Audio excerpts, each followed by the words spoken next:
তুমি যদি ফেরেশতাও হও তাহলেও তুমি সবার কাছে প্রিয় মানুষ হতে পারবে না।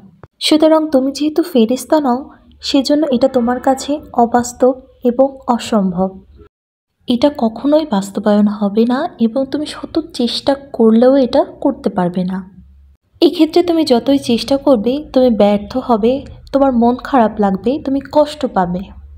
এর পাশাপাশি যেমন তোমার অনেক সময় নষ্ট হবে, ঠিক তেমনই জীবনটাকে অনেক কঠিন মনে হবে। এতে করে তোমার জীবনে ঝামেলার সৃষ্টি হবে ঠিকই, কিন্তু তুমি যেটা চাইছো সেটা সম্ভব হবে না। কারণ ওই যে প্রথমেই বললাম, এটা সম্পূর্ণই একটা অবাস্তব জিনিস। তুমি যতই ভালো মানুষ হও না কেন, ভালো কাজ করো না কেন, সবাইকে ভালো রাখার চেষ্টা করো না কেন, আশেপাশের কিছু মানুষ বা তোমার কাছের মানুষ তোমার শত শত ভালো কাজের মাঝখান থেকে খারাপ গুণগুলা তুলে ধরবে অথবা খারাপ দিকগুলা মানুষের কাছে তুলে ধরবে। কারণ আজ সমাজ যতই পরিবর্তন হোক না কেন, উন্নতি লাভ করুক না কেন, আমাদের আশেপাশে আজও অনেক মানুষ আছে যারা কিনা নিজের দিকে একবারও দেখে না, একবারও তাকায় না। তারা শুধু পড়ে থাকে কে কী করলো, কিভাবে করলো, কোথায় গেল, কখন গেল, কিভাবে গেল।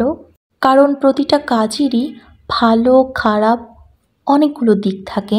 এখন দেখার বিষয় হচ্ছে কে কোন চোখ দিয়ে দেখছে।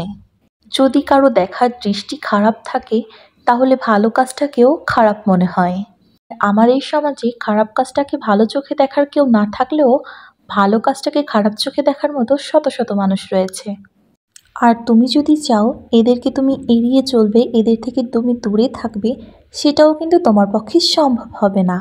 কারণ তুমি যদি তাদের থেকে ঝামেলার ভয়ে দূরে সরে থাকো বা কথা কম বলে থাকো, তারা এটাকে নিয়েও সমালোচনা করবে।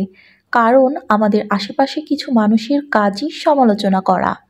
এই জন্য তুমি একসঙ্গে সবার মন জয়ও করতে পারবে না, সবার কাছে ভালো হতেও পারবে না। তাই এই চেষ্টাটা করাও একটা বোকামি, পাশাপাশি তোমার জীবনের মূল্যবান সময়টাকে নষ্ট করা। তাই অন্যকে ভালো রাখার থেকে নিজেকে ভালো রাখাটা অনেক বেশি জরুরি। কারণ তুমি অন্য বাকি সবাইদেরকে ভালো না রাখতে পারলেও তোমার ভালো থাকা মন্দ থাকাটা কিন্তু তোমার নিজের উপরেই অনেকটা ডিপেন্ড করে।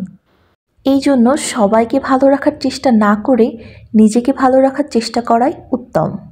অন্যের জন্য সময় নষ্ট না করে সেই সময়টা তুমি নিজেকে দাও, নিজে ভালো থাকো, নিজের যেটা ভালো লাগে সেটা করো। তবে হ্যাঁ, এক্ষেত্রে একটা জিনিস অবশ্যই মাথায় রাখতে হবে, আমি নিজে ভালো থাকার জন্য অবশ্যই অন্য কারোর ক্ষতি করব না। তাই অন্যের ক্ষতি না করে নিজেকে ভালো রাখতে হবে, নিজেকে ভালো রাখার সমস্ত চেষ্টা করতে হবে। কারণ তুমি যদি ফেরেশতাও হও তাহলেও সবার কাছে প্রিয় হতে পারবে না।